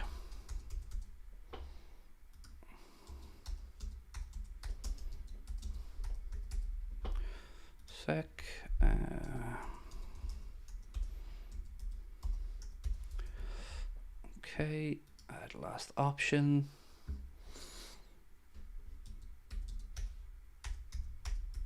Right, so 4 options there. Leeds, West Brom, Southampton, Norwich. Remember, all the first leg of the semi-finals finished scoreless, so it's still all to play for. And I'm interested to see who you guys think is going to make it back into the Premier League along with Leicester City and Ipswich Town. Still can't believe Ipswich did it, by the way. What an achievement. Bayern are convinced they're getting Alonso, so whoever their next coach is in short term. I think one of two things there. Either, like you've said, they're convinced they're getting Alonso, or they think that Klopp will come in and manage them in a year's time, or that Nagelsmann departs the German job, Klopp goes into the German job, and they get Nagelsmann back. They're the possibilities I think Bayern are looking at for the next year. Because remember, we're all talking about Klopp leaving us, but after a year's break, we don't know if he returns to football or not. And if he does return to football, Bayern will have a free run.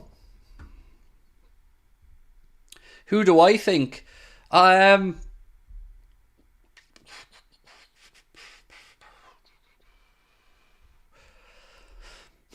I think Leeds or Norwich. If you're going to push me on it, Leeds.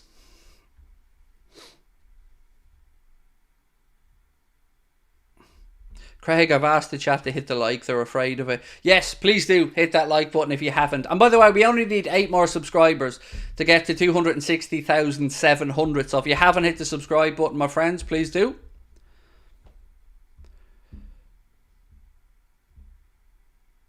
I'd take Chiesa over the PSV attacker, said Gino. Alonso's as much as Seth for Real Madrid, said Eliel Werewolf. I think so as well. I think Carlo departs in a year's time and Xabi Alonso goes in there. Sheffield United conceding 101 goals. I wonder, is that a new unwanted record in the Premier League? I believe it is, yes. I believe it is a record. I'm sure that was broken the other day. Craig, you're my favourite YouTuber. Thank you. Appreciate that, really. Yeah, thank you so much. Appreciate your support, mate. Would you like Gordon? Not really. He's not a bad player, and there's certainly lots of potential there, and on his day he can be very good. But the price tag being spoken about, it's not even a starting point for me. 100 million quid is just ridiculous. Yeah, so no for me. But I'm not going to sit here and say he's a crap player. He isn't. Klopp, Dortmund or Germany? Well, there was talk of Klopp going back in a sporting director role at Dortmund. That was being spoken about on some Dortmund fan pages a couple of weeks ago, I think. God, absolutely cooked in the sun today. My neck's so red. It wasn't even that warm here, mate. You know, I was looking forward to going out to the back for a while today, and I like a bit of sun myself. And yeah, it wasn't great here today. Would I rather sign Gyökeres or Santiago Jimenez? Of those two, Gyökeres, but my preference would be Isak. Who do I want to come to Liverpool? Realistic signing. Diamonde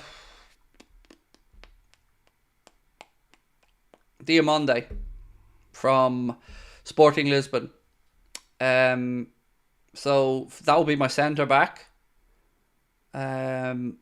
I like Nico Williams from Bilbao, if you could tempt him to a move. Don't know if his wages would be a stumbling block, because apparently he's on 250 Gs at Bilbao. I would love Rodrigo if Real Madrid ever were willing to listen to offers or sell him. Don't know enough about Bakayoko to consider him in that area. Don't know enough about Somerville. Haven't watched enough of Leeds to really know where he's at, but if I was to say which one I think is most likely, I would say Somerville's probably nearer the top. And if we weren't owned by FSG, I'd probably be saying Jared Bowen. Even at his age profile, I think bring him in right now, 2, 3, 4 years out of him at the top level. But you'd have to write off a lot of money then. So fullbacks, I'm not sure where I stand on the need for fullbacks unless we sell Costas, in which case I'd bring in a fullback.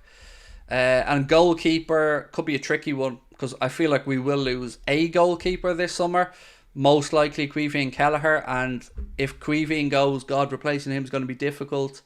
We've been linked with Trafford from Burnley, but will he want to be a number 2? And we've also been linked with Pattinson, I think his name is, from Southampton.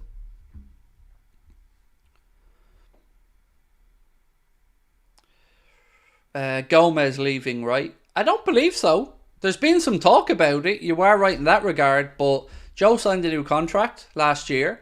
And actually, doing my end of season ratings for the players, Gomez was an interesting one, because I don't think many people have given Joe Gomez the credit he deserves for this season. You know, he may never nail down a starting place every single week in one position, but without him this year, we'd have been screwed. Joe Gomez has bailed us out loads of times, being able to cover and perform at a good level at left back, right back, even played at DM for a little bit. So he's been really, really important to us, and I certainly hope he doesn't move. What's this?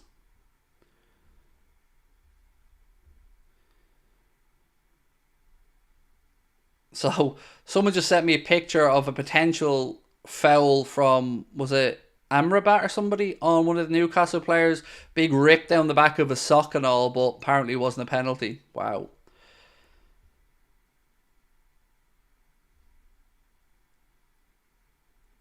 Paul Joyce has just put something out that is quite interesting, and again, thank you, Mark, for sending it to me.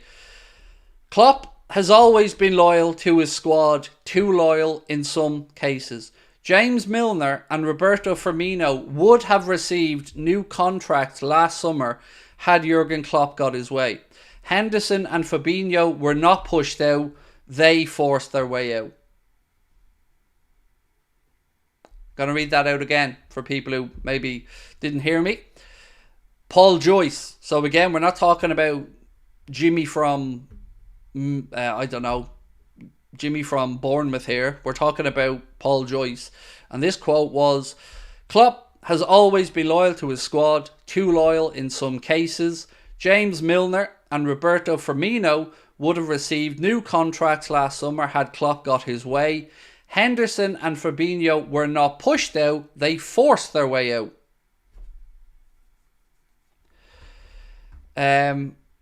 Wow. Nearly passed out watching that. James, stupid foul, said Fidget06. Thank you, mate, for your super chat as always. And you guys now up in the 6th place. So what do we think about that one? Klopp would have given Firmino and Milner new contracts, and Henderson and Fabinho weren't pushed out. They forced themselves out. Have to say, I'm actually surprised on the Fabinho one there. You know, we knew Henderson was forcing his way out.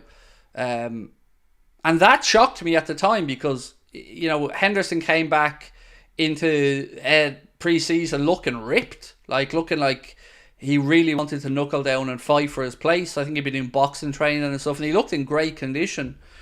But yeah, that's a surprise. It would have been a mistake to give Milner and Firmino new contracts. And this is what I'm talking about.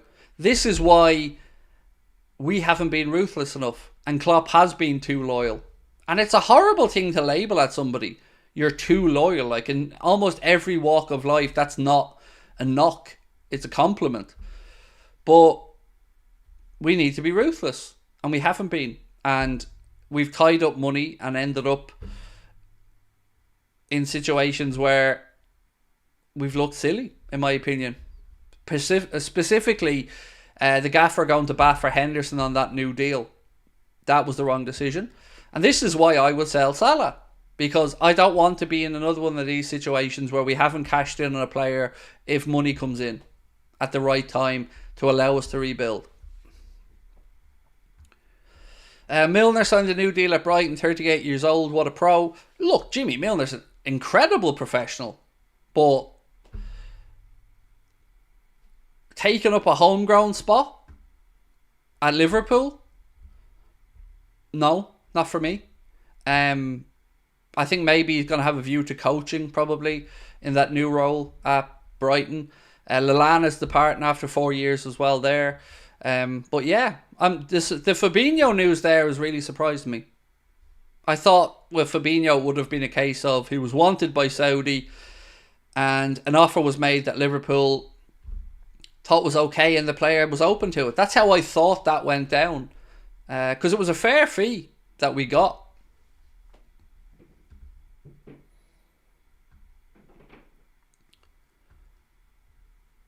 Who knows what the contracts would have been. Maybe those players didn't like the contracts offered. Maybe, Gary. But the point is, they were all wrong decisions. Whichever way you looked at that, any of those players getting new deals would have been wrong decisions. Fabinho was absolutely past his best. And revisionism from some fans may want to change that. But let's be honest, that last season, a lot of us were saying, he's lost it. Henderson absolutely past his best. And Firmino and Milner, again, both past their bests. So every one of them, in my opinion, would have been an incorrect decision. Am I worried that Man City might come back for Frimpong this summer? I haven't given it a second's thought. Mainly because Frimpong isn't an issue for us because we have Bradley in my mind. So, no, I haven't really given it much thought. Surely we're in for Frimpong in the summer considering his 35 million release clause. Do we need him? Genuine, sincere question. Do we need him? We've got Conor Bradley at the club. We've got Trent at the club. We've got Gomez at the club. We've got Calvin Ramsey, who will probably have another loan spell, to be fair. And some other young fullbacks. I don't know if going and spending €35 million on Frimpong is needed as much as would be a good signing. As long as we tick off the areas that we need, and for me that's wide forward, centre back, probably a defensively minded midfielder, then if there's room left in the budget, maybe. But I just don't think right back's an area that I'm overly worried about at the minute. But, again, that's just my opinion. I'm not saying it's right or it's wrong.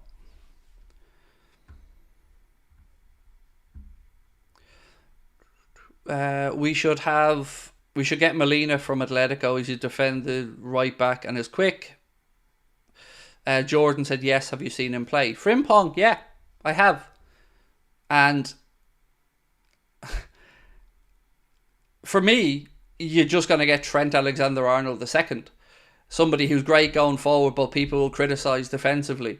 And I think with Conor Bradley, we've got a great balance of somebody who can absolutely do the getting forward and can do the defending and has the fire in his belly and has the energy levels and has youth on his side and is already at the club.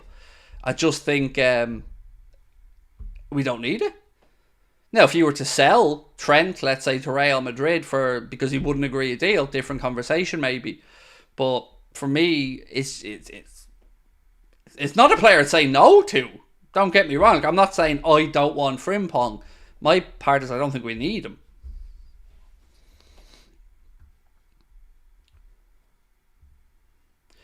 Garita said, I feel like I'm the only Liverpool fan in Oxnard, California. I don't know, but you're very welcome in here with us, my friend. With City winning 4 in a row and the promoted teams mostly going straight back down, is the Premier League going in the wrong direction? Yes, it is. Now, you don't want me to go into my weekly Man City rant, but this decision and the outcome of those 115 charges is huge for me, because if City were to get away with it and carry on, I mean, it could become 5, 6, 7, 8 in a row with the spending power that they've now accumulated up to because of where they're at now in their stage of development, where they are bringing in a load of prize money and television revenue. Of course, you've got to take the Guardiola factor into account, but this is why I feel like the league needs to stand up and look at not just the one team who's maybe the shining light there at the minute. You need to look at the 19 clubs, their fan bases, and the rules. So, yeah, it's very much in danger of becoming I don't want to use the term Farmers League, but a one-team league. And if it wasn't for us winning that league title, God knows. If it wasn't for us putting up the points tallies we did, it would have been even easier for them. And Arsenal fans are now getting a taste of what it's like to have to finish just a little bit behind Manchester City and knowing deep down that it's all grubby. Yeah, it's huge for me, this whole thing. It's huge.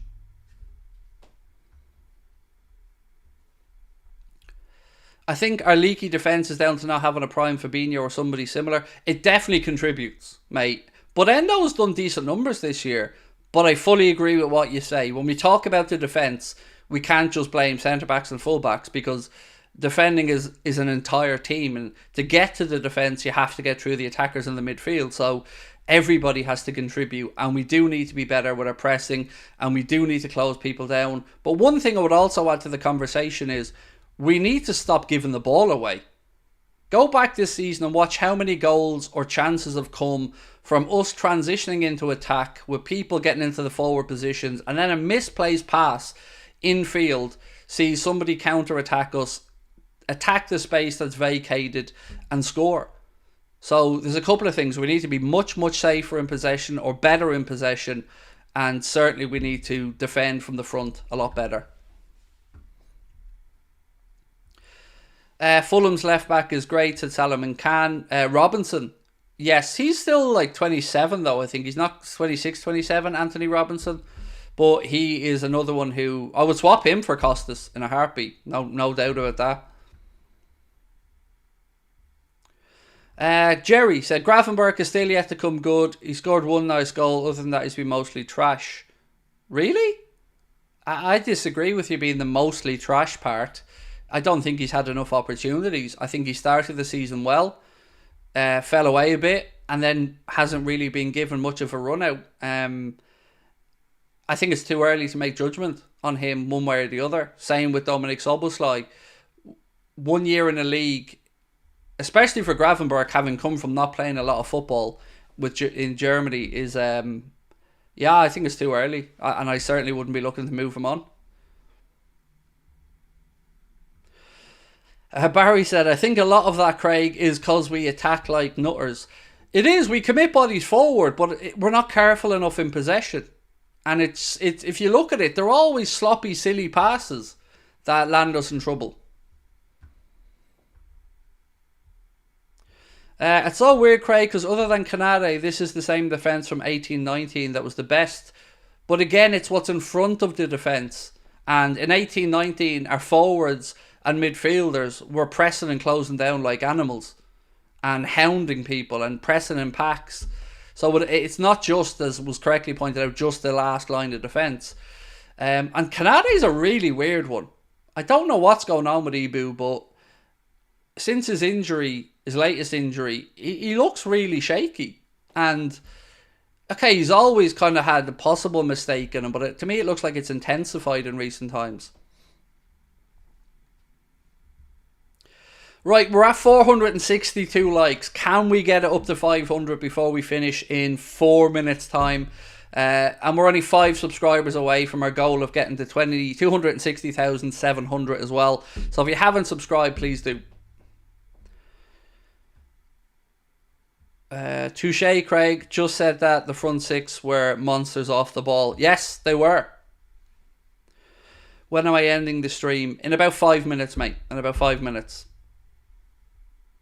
We will lose Thiago, Matip and Adrian. Yes, correct. All those 3 will be departing. Quite a chunk of wages being freed up there. I would say about... I think you're close to 350, 400,000 pound a week being freed up there off the wage bill when those gents depart in the summer. Ibu seems okay when he comes to playing for France.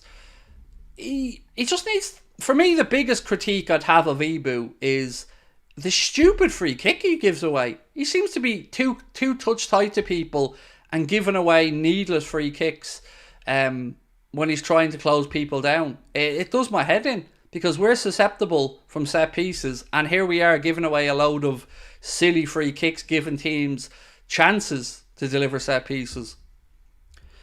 6 months, brother. Cheers to you and the family. Thank you, Sinister, and cheers to you for being with us, mate, for 6 months as well. Really do appreciate all of your support, and the channel has just gone from strength to strength. It's been incredible. Over the last year, we've grown by about 100,000 subscribers in a year alone. We had 5.1 million views last month on Anfield Agenda, which is incredible, and it's only because of your amazing support and your kind spirit and looking out for each other. I keep saying it, man. I love what we've built here. All of us together as a community. It's very, very rewarding. It's yet to get to a really rewarding financial part, but fingers crossed. But it's really rewarding emotionally to have this platform with good people, you know, because you know me, I'm not on social media. I'm not on Twitter. I'm not on Instagram. I'm not on TikTok. I'm not on any of those accounts because I think social media, it just gets to me too much. You know, I can't be arsed with negativity that way. So having this outlet and you guys is amazing.